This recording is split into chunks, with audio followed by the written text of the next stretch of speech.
नमस्कार, दिन भर की बड़ी खबरों में आपका स्वागत है। मैं हूं परवीन शेख। आज इस बुलेटिन में बात होगी संसद में राहुल गांधी की एंट्री के इंतजार के। संसद में सत्ता और विपक्ष में छिड़ी बड़ी बहस की बात करेंगे। सुप्रीम कोर्ट पहुंचे ज्ञानवापी मामले की, कश्मीर में 370 को लेकर हुई सुनवाई की, साथ ही जानेंगे कैसे हरियाणा में सरकार की कार्रवाई पर उठे सवाल।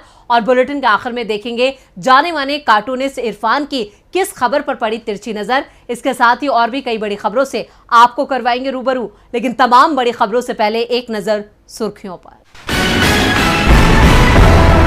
कैबिनेट सेक्रेटरी राजीव गौबा को 1 साल का सेवा विस्तार, पहले भी 2 बार मिल चुका है एक्सटेंशन। कैबिनेट नियुक्ति समिति ने दी हरी झंडी।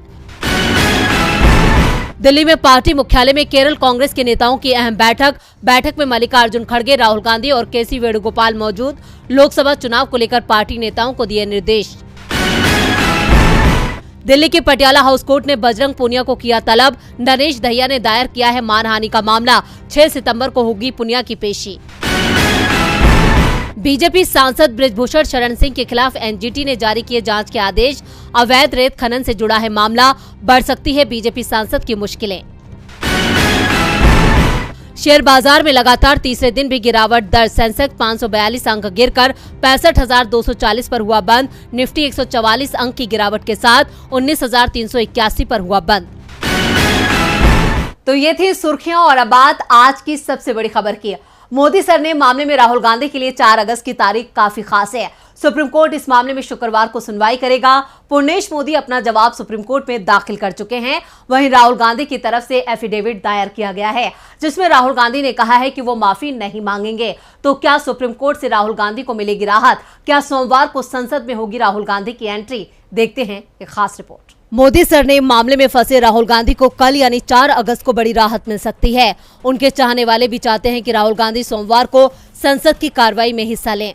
कल देश और दुनिया की नजरें सुप्रीम कोर्ट पर रहने वाली है। आपको बता दें कि सुनवाई से पहले कांग्रेस के पूर्व अध्यक्ष राहुल गांधी ने सुप्रीम कोर्ट में अपना जवाब दाखिल किया है। इस मामले की सुनवाई 4 अगस्त को होने वाली है। इस मामले में राहुल गांधी ने सुप्रीम कोर्ट में एक हलफनामा दाखिल करते हुए कहा कि वो इस अपराध के लिए दोषी नहीं है।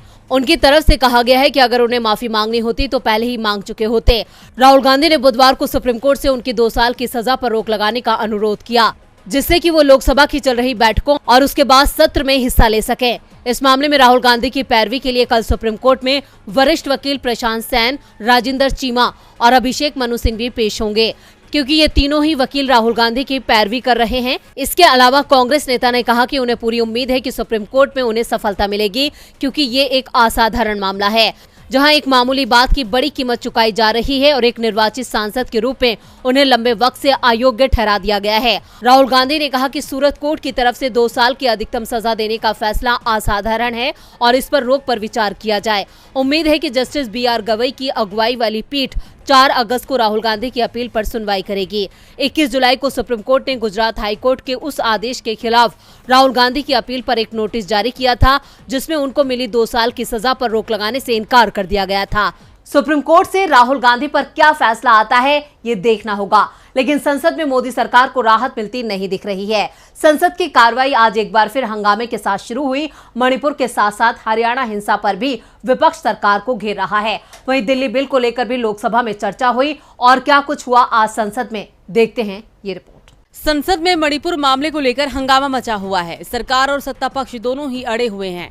सरकार मणिपुर में लंबी चर्चा से बचने की कोशिश कर रही है, तो विपक्ष चर्चा के साथ पीएम के बयान पर भी अड़ा हुआ है। संसद में चल रहे हंगामे के बीच आज दिल्ली सर्विस बिल को लेकर सदन में जबरदस्त बहस हुई। बिल पर चर्चा की शुरुआत करते हुए गृह मंत्री अमित शाह ने इसकी जरूरत बताते हुए कहा कि दिल्ली विधानसभा की शुरुआत 1993 में की गई थी। 2015 तक दिल्ली में कांग्रेस और बीजेपी की ही सरकारें रही और केंद्र में अलग सरकार थी। फिर भी दोनों के बीच कोई विवाद नहीं हुआ। असल में विवाद तो 2015 से शुरू हुआ। केजरीवाल सरकार हर बात पे विवाद खड़ा कर रही है। मामला ट्रांसफर पोस्टिंग के अधिकारी का नहीं, बल्कि विजिलेंस को हाथ में लेकर बंगले पर किए गए खर्च को छिपाने का है। तो दूसरी ओर विपक्ष ने सरकार की मंशा पर सवाल उठाए। कांग्रेस सांसद अधीर रंजन चौधरी ने कहा कि अगर आपको दिल्ली सरकार का घोटाला उजागर करना था तो इसके लिए अध्यादेश लेकर क्यों आए? अगर ये बिल पास होता है तो दिल्ली के कई संस्थानों पर केंद्र सरकार का अधिकार हो जाएगा। इससे दिल्ली के आम लोगों का जीवन प्रभावित होगा। इसमें चेन सिस्टम टूट जाएगा। जेडीयू अध्यक्ष ललन सिंह ने इसे संघीय ढांचे का आघात बताया और कहा कि ये लोकतंत्र के खिलाफ है। बीजेपी लोकतंत्र को समाप्त करने की कोशिश कर रही है। विपक्ष की ओर से आपके पक्ष में आवाज उठाई गई क्योंकि लोकसभा में आपका सिर्फ एक सांसद है, लेकिन लोकसभा में इंडिया गठबंधन के नेताओं ने आपका जोरदार समर्थन करते हुए बिल का विरोध किया। लेकिन ये पहले ही तय माना जा रहा था कि लोकसभा में सत्ता पक्ष भारी है और उसके लिए इसे लोकसभा से पास कराना मुश्किल नहीं है। असली चुनौती तो राज्यसभा में देखने को मिलेगी। संसद में कल भी हंगामे के आसार हैं। वहीं ज्ञानवापी मामले में भी मुस्लिम पक्ष को सुप्रीम कोर्ट से राहत मिलने के आसार हैं। ज्ञानवापी मस्जिद के एएसआई सर्वे को लेकर आज इलाहाबाद हाईकोर्ट ने फैसला सुना दिया। एएसआई की ओर से कहा गया है कि उसने सर्वे की तैयारी कर ली है और शुक्रवार से सर्वे का काम शुरू हो जाएगा। लेकिन हाईकोर्ट के फैसले के खिलाफ अब दोनों ही पक्ष सुप्रीम कोर्ट पहुंच चुके हैं।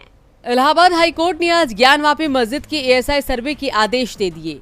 वाराणसी की ज्ञानवापी मस्जिद पर इलाहाबाद हाईकोर्ट ने बड़ा फैसला सुनाया।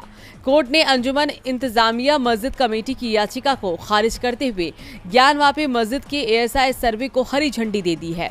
दरअसल 21 जुलाई को वाराणसी जिला जज ए.के. विश्वेश ने मस्जिद परिसर का वैज्ञानिक सर्वे कराने का आदेश दिया था। एएसआई को 7 अगस्त तक सर्वे की रिपोर्ट वाराणसी की जिला अदालत को सौंपनी थी। कोर्ट के आदेश के दूसरे ही दिन एएसआई ने सर्वे का काम भी शुरू कर दिया। दूसरी ओर मस्जिद कमेटी सुप्रीम कोर्ट पहुंची और कहा कि उसे जिला अदालत के फैसले को चुनौती देने का मौका तक नहीं दिया गया और सर्वे शुरू करा दिया गया। मस्जिद कमेटी की याचिका पर सुप्रीम कोर्ट ने सर्वे पर 2 दिन के लिए रोक लगाते हुए मस्जिद कमेटी को हाईकोर्ट में याचिका लगाने को कहा, लेकिन अब हाईकोर्ट ने मस्जिद कमेटी की याचिका को खारिज कर दिया। इलाहाबाद हाईकोर्ट ने कहा कि न्याय हित में एएसआई का सर्वे जरूरी है, कुछ शर्तों के साथ इसे लागू करने की आवश्यकता है। हाईकोर्ट के आदेश के बाद एएसआई की ओर से कहा गया कि वो शुक्रवार से सर्वे का काम शुरू कर देगा। इस बीच हिंदू और मुस्लिम पक्ष दोनों ही सुप्रीम कोर्ट पहुंच गए हैं। हिंदू पक्ष की ओर से कैविएट लगाई गई है तो मुस्लिम पक्ष ने हाईकोर्ट के फैसले को चुनौती दी है। मस्जिद कमेटी के वकील निजाम पाशा ने एएसआई के सर्वे को फिलहाल रोकने की मांग चीफ जस्टिस के सामने रखी है। उन्होंने कहा कि हमने तत्काल विचार के साथ ईमेल भी भेजा है। चीफ जस्टिस ने कहा कि वो इस पर विचार करके जल्द आदेश देंगे। वैसे इस मामले में नया मोड़ भी आ गया है। बौद्ध धर्म गुरु सुमित रतन भंते ने कहा कि ज्ञानवापी ना तो मस्जिद है और ना ही मंदिर है, बल्कि ये बौद्ध मठ है।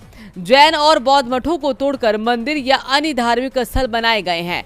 सभी मंदिरों और मस्जिदों को उनके मूल स्वरूप में आना चाहिए। उन्होंने इसे लेकर सुप्रीम कोर्ट में याचिका लगाई है। उन्होंने कहा है कि ज्ञानवापी में पाए गए त्रिशूल और स्वस्तिक चिन्ह बौद्ध धर्म के हैं। केदारनाथ और ज्ञानवापी में जिसे ज्योतिर्लिंग बताया जा रहा है वो बौद्ध धर्म के स्तूप है। ज्ञानवापी ना मस्जिद है और ना मंदिर, बल्कि बौद्ध मठ है। अब देखना होगा कि सुप्रीम कोर्ट इस पर क्या फैसला देता है। ज्ञानवापी मामले को लेकर सभी की नजरें सुप्रीम कोर्ट पर टिकी हैं। धारा 370 को लेकर भी आज नजरें सुप्रीम कोर्ट पर थीं। 2019 में जम्मू कश्मीर को विशेष राज्य का दर्जा देने वाला अनुच्छेद 370 खत्म कर दिया गया था। 3 साल बाद इस अनुच्छेद की चर्चा फिर से शुरू हो गई है। तो सुनवाई के दूसरे दिन सुप्रीम कोर्ट में क्या कुछ हुआ, देखते हैं ये रिपोर्ट। सुप्रीम कोर्ट में 2 अगस्त से जम्मू कश्मीर को विशेष दर्जा मुहैया कराने वाले संविधान के अनुच्छेद 370 को हटाए जाने के फैसले को चुनौती देने वाली याचिकाओं पर सुनवाई कर रहा है। मामले की सुनवाई चीफ जस्टिस डी.वाई. चंद्रचूड़ की अगुवाई वाली संविधान पीठ कर रही है। इस पीठ में justice S K. Kaul, justice Sanjiv Khanna, justice B R. Gavai और जस्टिस सूर्यकांत शामिल हैं। याचिकाकर्ताओं की तरफ से वकील कपिल सिब्बल ने आज भी दलील दी। उन्होंने कहा कि आर्टिकल 370 को छेड़ा नहीं जा सकता है। इसके जवाब में जस्टिस खन्ना ने कहा कि इस आर्टिकल का सेक्शन सी ऐसा नहीं कहता। इसके बाद सिब्बल ने कहा कि मैं आपको दिखा सकता हूं कि आर्टिकल 370 स्थायी है। सिब्बल ने कहा कि 370 एक सी या अनुच्छेद 3 नहीं कर सकते। एक सीमांत नोट ये नहीं कह सकता कि यह अस्थायी है, इसलिए मैंने इसे इस तरह पढ़ा। ऐसा नहीं किया जा सकता। अब आपको भारत के संविधान के प्रावधानों को लागू करना है और वो सभी क्रम में सम्मिलित है। तो 356 वहां आता है, भाग 3 प्रस्तावना डीपीएसपी वहां आते हैं, लेकिन ये सब सहमति के साथ है। सिब्बल ने कहा कि ये 370 क्या है, इसकी वास्तविक समझ का सवाल है। जवाब में न्यायमूर्ति खन्ना ने कहा कि यहाँ अपवाद यह है कि संपूर्ण संविधान को अपनाया गया है जो किए गए संशोधनों के अधीन है। 370 पर सुप्रीम कोर्ट में हो रही सुनवाई से मोदी सरकार परेशान है। वहीं नू में हुए बवाल से बीजेपी सरकार सवालों में है। पिछले 24 घंटे में छिटपुट घटनाओं को छोड़ दें तो नूंह में शांति बनी हुई है और अब पुलिस ने कार्रवाई शुरू कर दी है। एक के बाद एक एफआईआर दर्ज हो रही है, लेकिन इन एफआईआर को लेकर चौंकाने वाले खुलासे हो रहे हैं। देखते हैं ये रिपोर्ट। नूंह में हुई हिंसा का आरोपी कौन है? किसने रची थी शांति भंग करने की साजिश? कौन था टकराव का मास्टरमाइंड? दावे कई हो रही हैं, लेकिन अभी तक ये साफ नहीं हो पाया है कि आखिर पूरे मामले के पीछे किसका हाथ है। खुद को हिंदूवादी नेता कहने वाला मोनू मानेसर, जिसके वीडियो ने दूसरे समुदाय को भड़का दिया, या फिर बीएचपी और बजरंग दल जिनके कार्यकर्ताओं ने उग्र प्रदर्शन किया था, या फिर मुस्लिम समुदाय जिनकी आबादी नूंह में सबसे ज्यादा है। फिलहाल पुलिस की कार्रवाई चल रही है, लेकिन पुलिस जिस तरह से कार्रवाई कर रही है उस पर भी अब संदेह हो रहा है। अब तक पुलिस ने 45 एफआईआर दर्ज की है और किसी भी एफआईआर में बीएचपी और बजरंग दल का नाम नहीं है। पुलिस ने अभी तक 137 लोगों की गिरफ्तारी की है। 116 आरोपियों को रिमांड पर लेकर पुलिस इस पूरी साजिश का पर्दाफाश करने में जुटी है और इसमें से अधिकांश लोग एक समुदाय के हैं। नूंह हिंसा आगे बढ़ते हुए सोहना गुरुग्राम तक पहुंच गई, जिसके बाद नूंह में सोमवार शाम 4 बजे तक इंटरनेट सेवा पर रोक लगाई गई थी। इसे अब 5 अगस्त तक बढ़ा दिया गया है। दरअसल ये पूरा बवाल सोमवार को विश्व हिंदू परिषद की ब्रिजमंडल जलाभिषेक यात्रा के दौरान हुआ था। हरियाणा सरकार के गृह मंत्री ने तो पहले ही बीएचपी और बजरंग दल को क्लीन चिट दे दी थी। मोनू मानेसर के वीडियो में भी उन्हें कोई परेशानी गलती नहीं दिखी थी, जबकि वो पहले से ही 2 लोगों की जान लेने का आरोपी है। मामला राजस्थान में दर्ज है और जब ये सवाल हरियाणा सरकार से किया गया तो जवाब मिला, राजस्थान सरकार मोनू पर कार्रवाई को स्वतंत्र है, वो ही कार्रवाई नहीं कर रही हैं। तो अब राजस्थान के सीएम अशोक गहलोत ने पलटवार करते हुए कहा कि हमने तो कई बार पुलिस भेजी, लेकिन हरियाणा पुलिस ही हमारा सहयोग नहीं कर रही है। नूंह में हो रहे पुलिस एक्शन में भी एक खास समुदाय को निशाना बनाया जा रहा है। वहीं मणिपुर में भी सुरक्षा बलों को निशाना बनाया गया। 3 महीने बीतने के बाद भी मणिपुर में जातीय संघर्ष जारी है। आज भी कई इलाकों में मैतेई और कुकी समुदाय के बीच बवाल देखने को मिला। तो क्या है पूरी खबर, देखते हैं ये रिपोर्ट। मणिपुर का क्या होगा, ये सवाल हर किसी के मन में उठ रहा है। 3 महीने पहले शुरू हुआ बवाल आज भी जारी है।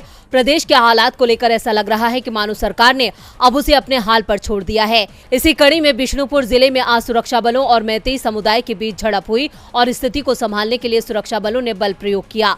कहा जा रहा है कि मैतेई और कुकी जनजाति के बीच बनाए गए बफर जोन में ये टकराव हुआ है। खबरों के मुताबिक बिष्णुपुर में मैतेई समुदाय की महिलाओं ने बफर जोन को पार करने की कोशिश की। असम राइफल्स ने उन्हें रोकने की कोशिश की। इस पर महिलाएं सुरक्षा बलों से भिड़ गईं। भीड़ को तितर बितर करने के लिए सुरक्षा बलों ने हवाई फायरिंग की और आंसू गैस के गोले छोड़े। झड़प के बाद इम्फाल और पश्चिमी इम्फाल में कर्फ्यू में दी गई ढील वापस ले ली गई है। तो वहीं शिवसेना उद्धव गुट के प्रमुख उद्धव ठाकरे ने मणिपुर और हरियाणा की बीजेपी सरकार पर निशाना साधा। उन्होंने कहा कि मैं सोच रहा हूं कि क्या यही राम राज्य है।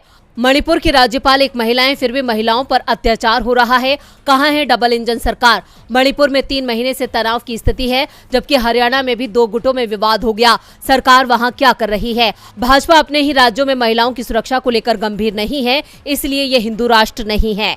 और बुलेटिन के आखिर में बात महाराष्ट्र की सियासत की। जब से अजीत पवार की महाराष्ट्र सरकार में एंट्री हुई है, तब से सियासी हलचल और तेज हो गई है। अजीत पवार गुट के नेताओं का दावा है कि वो जल्द ही सीएम बनेंगे। इस दावे के क्या है सियासी मायने, देखते हैं ये रिपोर्ट। महाराष्ट्र की राजनीति में हलचल जारी है और इस बार एक फोटो इसका कारण बना है।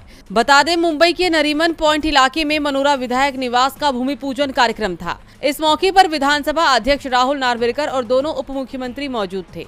एकनाथ शिंदे के लिए कुर्सी लगी थी, जो विधानसभा अध्यक्ष के ठीक बगल में थी, लेकिन जब शिंदे नहीं पहुंचे तो राहुल नार्वेकर ने सीएम के नाम वाली कुर्सी पर अजीत पवार को बैठने के लिए बुला लिया। वहीं विधानसभा स्पीकर के इस काम से कयासों का बाजार और भी ज्यादा गर्म हो गया। दरअसल दावा किया जा रहा है कि इस महीने विधानसभा स्पीकर राहुल नार्वेकर एकनाथ शिंदे समेत उनके गुट के 16 बागी विधायकों की किस्मत का फैसला सुना देंगे। ठाकरे गुट का तो यहां तक दावा है कि फैसला शिंदे के खिलाफ ही आना है, क्योंकि सुप्रीम कोर्ट की भी नजर विधानसभा स्पीकर के फैसले पर टिकी हुई है और इसी के चलते बीजेपी ने अजीत पवार को अपने पाले में किया है। लेकिन शिंदे पर विधानसभा स्पीकर के फैसले से पहले आज महाराष्ट्र की सियासत से जो तस्वीर सामने आई, उससे शिंदे की मुश्किलें बढ़ती दिखाई दे रही है, क्योंकि जिस तरह से विधानसभा स्पीकर ने सीएम शिंदे का नाम वाली चिट कुर्सी से हटाई और अजीत पवार को उस पर बैठाया, उसके बाद माना जा रहा है कि जल्दी ही वो हकीकत में शिंदे की कुर्सी पर बैठने वाले हैं। हालांकि इस बात के संकेत एनसीपी के राज्यसभा सांसद प्रफुल्ल पटेल पहले ही दे चुके हैं कि महाराष्ट्र के डिप्टी सीएम अजित पवार एक प्रभावशाली नेता हैं और उन्हें मुख्यमंत्री बनने का अवसर मिलेगा। और चलते चलते देखते हैं जाने माने कार्टूनिस्ट इरफान की किस खबर पर पड़ी तिरछी नजर।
राहुल गांधी जहां अपनी मोहब्बत की दुकान लगाने जा रहे थे, वहां नफरत की मंडी बनाने वालों का कब्जा हो गया है।